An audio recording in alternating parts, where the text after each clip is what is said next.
Hello everyone, it's Tilly from Tilly Journals and welcome to a live introduction to this video. As you've probably seen from the title, I've been keeping a secret. So I am going to be planning this week, which was a very special week, the week of the 23rd of August? Yeah. That's right, 23rd of September, sorry. Using this Autumn Walk July 2022 mystery from Plannerface. So this is the kit. I will get into my little secret in a minute, but I just thought I'd quickly show you the kit first. I GP for Plannerface, so you can use Tilly to save 10% at Plannerface. Lots and lots of extras and everything there. I'll go through the foil in a minute, but first, my little secret I've been keeping. So, if you've been watching the last sort of 6 or so videos, you've been hearing me say that I'm not sharing something just yet. I just want to give a little trigger warning for TTC, but the really exciting news is that I am expecting a baby. So this is our little munchkin, and I had my 12-week scan the week that we are planning this week. Oh, why won't you focus, little camera? Rude. Anyway, this is our little munchkin, absolutely gorgeous. So at the filming of this introduction, I am 14 weeks, so it's a week after this. I switch on a Saturday, my due date's a Saturday, so yeah. I will be 14 weeks. By the time you are seeing this, I am 14 weeks. By the time you're seeing this video, I am actually 20 weeks and should have had my 20-week scan. So yeah, that is our little exciting news. So here are the stickers I pulled out. The reason I hid them at first is because I've obviously got, my scan was on the Monday, so yeah, obviously got all of that there ready. And then here's the foil. I'm using a mixture of different green foils from my shop, from Squirrel Prints Co, different shades, different colours, just all different greens, a green mashup to go with this spread. And so I have lots and lots of sheets, and then there's my solid underlays and my bougie there. So that's what we're working with, and yeah, so we're really thrilled to be having a baby. It feels really special, it feels unreal at the moment, and so I am going to be due next April, so that is my little exciting news. But for now I am going to pass it over to voiceover Tilly, and future Tilly from now, to do this spread, and I'm sure I'll talk more about the pregnancy in the voiceover. Hello, it's me, voiceover Tilly, and oh my god, you have no idea how relieved I am that I can now talk freely about my pregnancy. Like, there's been so many times in the past 6 weeks since we found out that I've been like almost saying something on a voiceover and been like, oh no, I can't say that. Like, even last week when I was like, I'm not going to share that, but it says we're anxious about Lyme. Lyme was the size baby was at that point, so I was like, we're worrying about baby. And it was just such a weird one, and I still have to hide it until this video comes out on YouTube, on Instagram, and that's another like 3 weeks, and I'm like, oh my god, I am so bored of like not telling people. Like, some people, like my friends in the planner community, some of them know, not all of them, so like it's been a long time coming, this reveal, and I'm so excited you already know. Like, a lot of my fatigue and stuff over the last few weeks has been pregnancy related, as has a lot of my like feeling poorly and stuff, and I've just not been able to share that, including like I think it's happened already, so I'm so lost, like going to the doctors for and stuff and appointments. Like, there's only been a bit, but yeah, it's felt like I've been lying for such a long time, but I've not lied, I've just like not shared stuff. So we actually found out the day after Sojin's birthday, so on the 9th of August, and it was really lovely because Sophie was in the house when we found out, which was like incredible, because I just didn't expect her to be able to be around when we found out exciting news like that, because she does live quite far away. But yeah, so that's kind of, oh yeah, and we started telling people in general this week as well. We went and told Sojin's family. So the day that I was like at a party but really poorly, I wasn't like, I had really bad morning sickness and really bad fatigue, like that was the problem. But yeah, no, this week we started telling people, and I turned 13 weeks on the Saturday. At the recording of this voiceover, I am 17 weeks, I believe. Yeah, 17 weeks and a few days. But I'll be 20 weeks when you see this, which is exciting. I'm excited to see baby again at our 20-week scan. We are going to be team green. hopefully. As long as we can't tell on our 20-week scan whether baby is boy or girl, we are not going to find out until birth is the plan. I think it's really nice for it to be a surprise if there is no reason for you to find out. So yeah, we are staying as Team Green if we can. And honestly, like, it's been a whirlwind. Like, we found out at 6 weeks. At 8 weeks I did have my midwife appointment and I had a bit of bleeding at like 8.5 weeks, and we had a early scan, and then we had our 12-week scan. So we've seen baby twice, and we've heard their heartbeat at my 16-week appointment as well. And like, it still doesn't feel real. Like, I definitely have pregnancy symptoms. I'm starting to get a little bit of a bump, which again, hiding on Instagram stories is like, I am just not going to show my torso, like, or tummy. Like, let's just ignore that part of my body. So yeah, that's kind of where that's been at. And yeah, if you've got any questions or anything, let me know down below. But yeah, we are excited and yeah, really looking forward to it. I will get on to talking a little bit about this spread so that I don't blabber too much, but I'm sure I'll think of things to say as we go in, especially when we talk about the scan. And I told, one of my really close friends this week, and we told Sosha's family this week, so there's lots of baby stuff to talk about. I am sorry if it is triggering for you. I know, like, trying to conceive stuff can be really triggering and it can be really upsetting, including the friend I spoke to on Wednesday. She had problems conceiving, and so like, before she found out she was pregnant this time and managed to keep baby, she's like 10 or 11 weeks ahead of me, so she's due January, similar to my sister, bizarrely.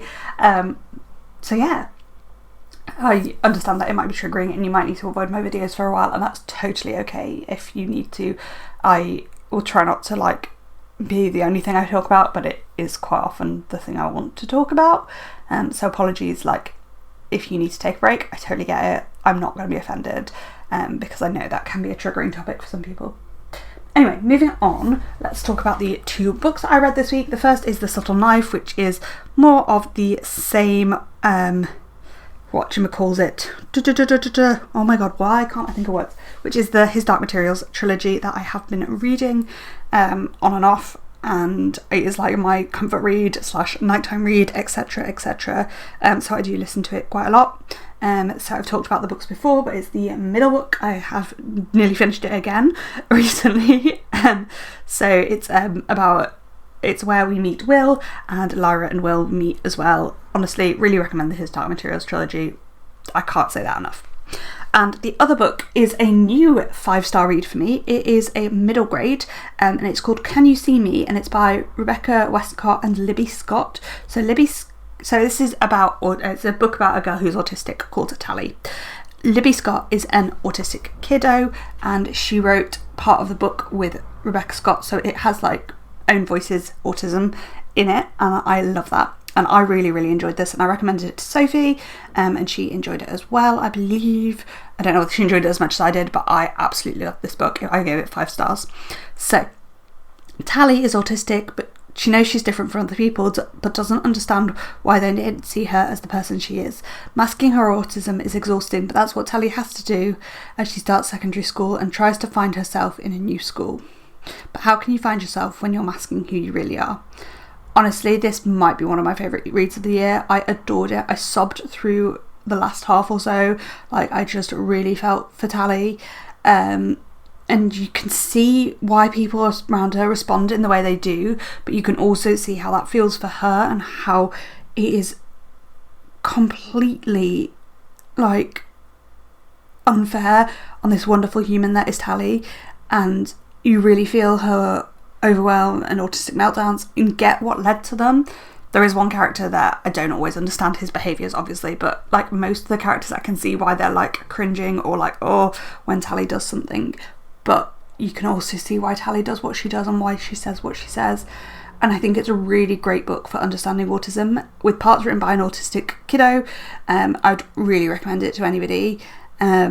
I felt so sorry for Tally throughout a lot of it. And like, my heart was like, oh my god, poor kiddo. And some people say that in their reviews that they don't see the positive bits of autism in this, but I really do. They kind of missed who Tally is as a human. All of the positives of autism are who she is as a person. Like, she even lists some of them as her diary entries. I am neurodivergent, but I'm not autistic, I don't think. I think I have ADHD and I have a diagnosis of dyslexia, so I am definitely neurodivergent.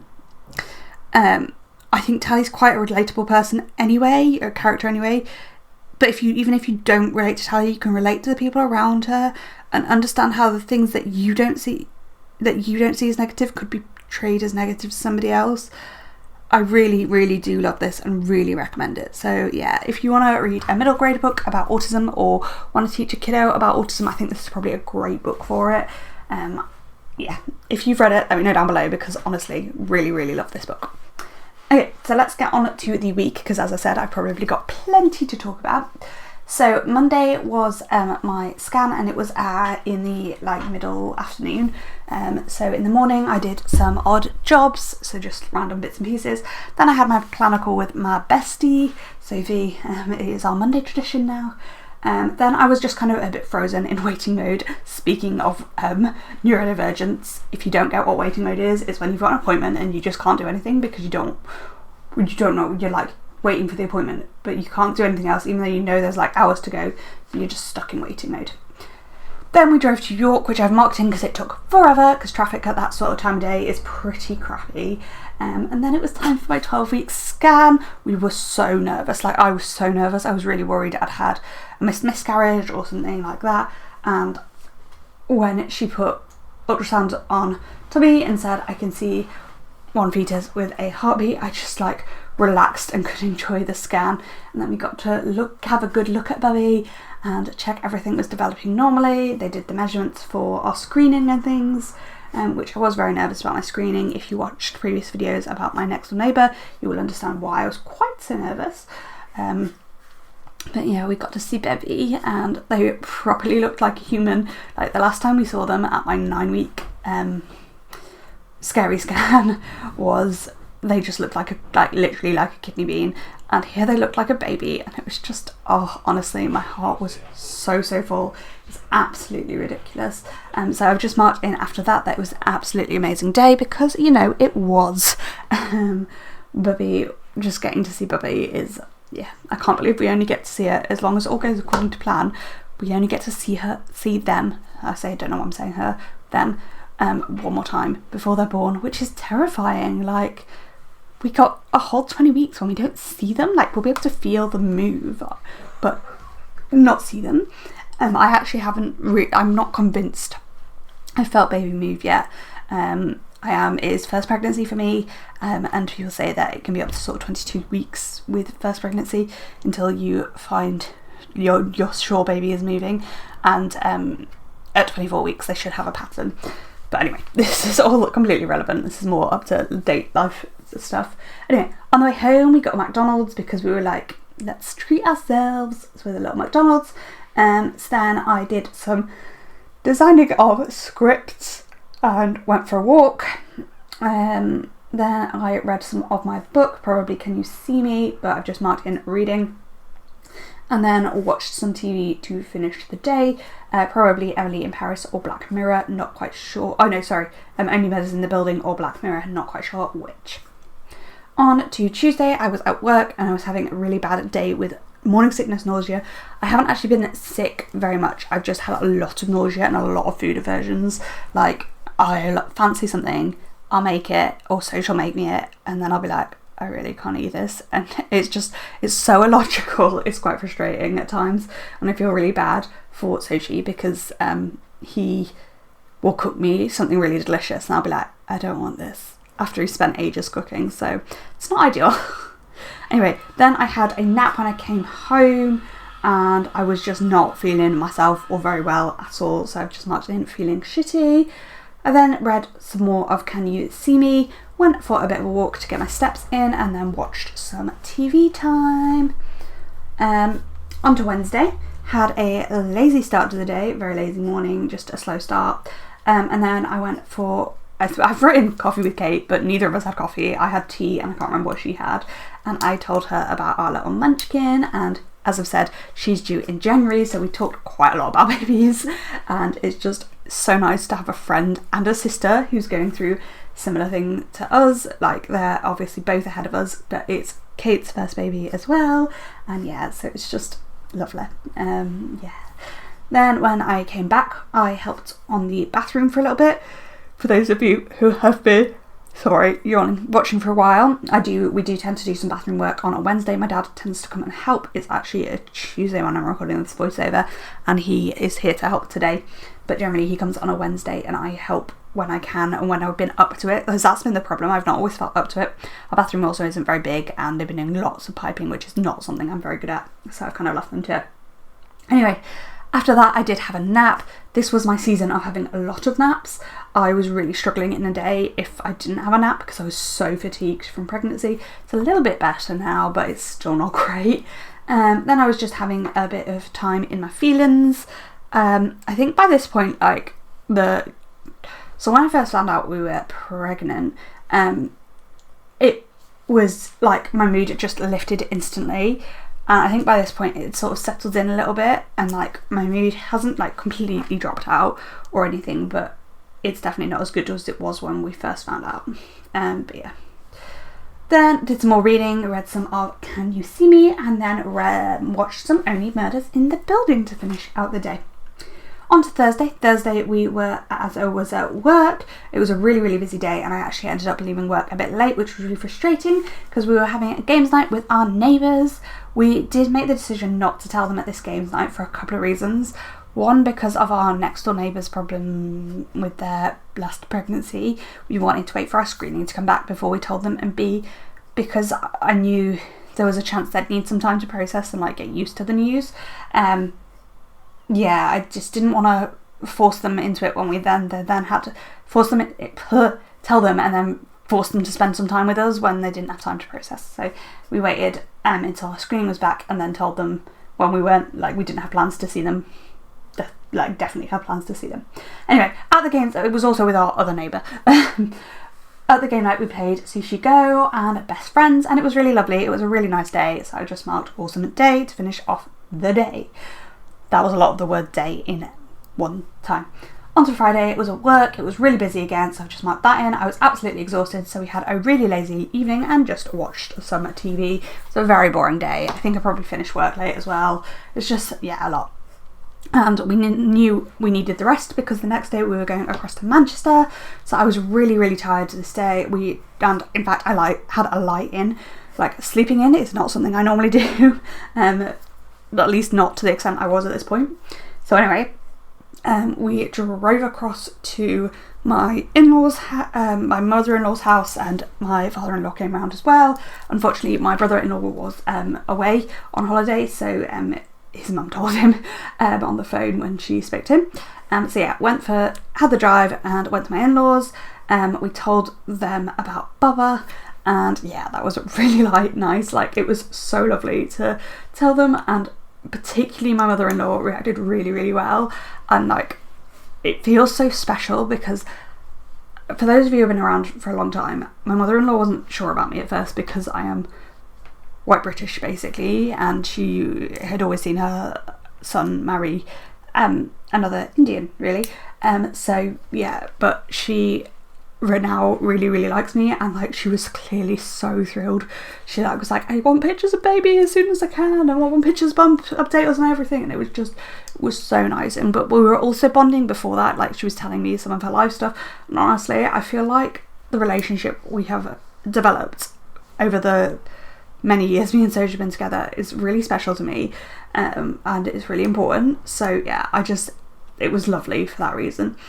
Unfortunately, we did have to get back I say unfortunately, it was for a nice event. It was one of the mess, which is the doctor's mess, which is like anyway, group of doctors ghost walk, and we were going, so we went to do that, and then we had a pub meal, which was like burgers and chips basically.